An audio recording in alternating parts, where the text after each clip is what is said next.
Who am I? The $1,000,000 question. Today I want to explain this from chapter 2 of Bhagavad Gita, verse 11 and 12.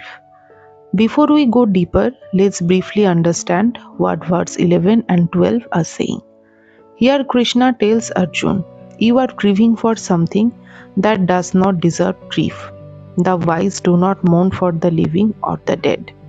And then he says something even deeper. There was never a time when I did not exist, nor you, nor all these people. And there will never be a time when we cease to exist.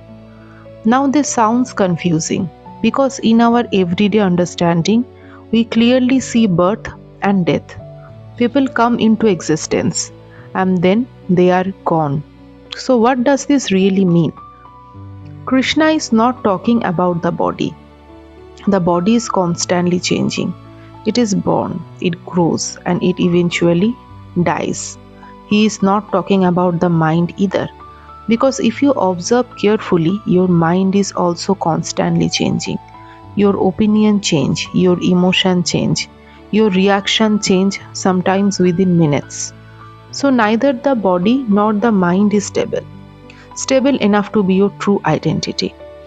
According to the Gita, all of this body, mind, emotion, even intelligence belong to Prakriti or nature. This includes everything material: earth, water, fire, air, space, and also mind, intellect, and ego.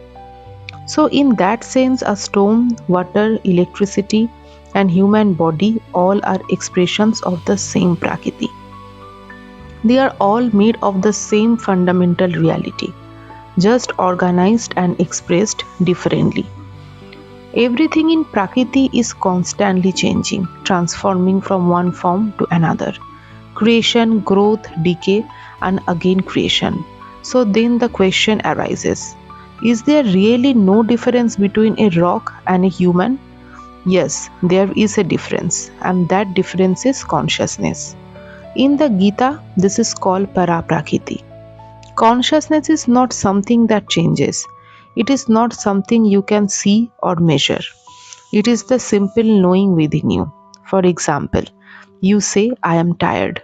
You say, I am angry. This means you are aware of tiredness.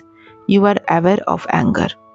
So there is something in you that is not the emotion, but knows the emotion. That knowing presence, that silent awareness is what we call consciousness. A stone exists, water flows, electricity functions, but they do not know that they exist. A human being can know. A human being can observe thoughts, observe emotions, even observe the mind itself.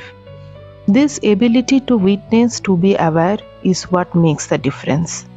And this witness, this unchanging awareness is what the Gita refers to as Atman. Atman is not the body. Atman is not the mind. Atman is not the ego.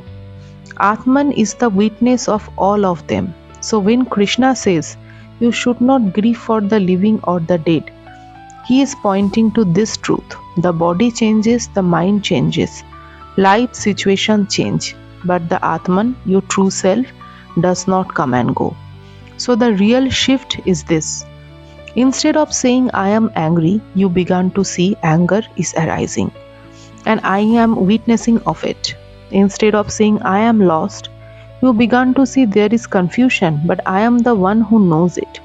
And slowly the question, who am I, stops being a concept and become a direct experience. You are not just this changing body and mind. You are the one who is aware of all changes.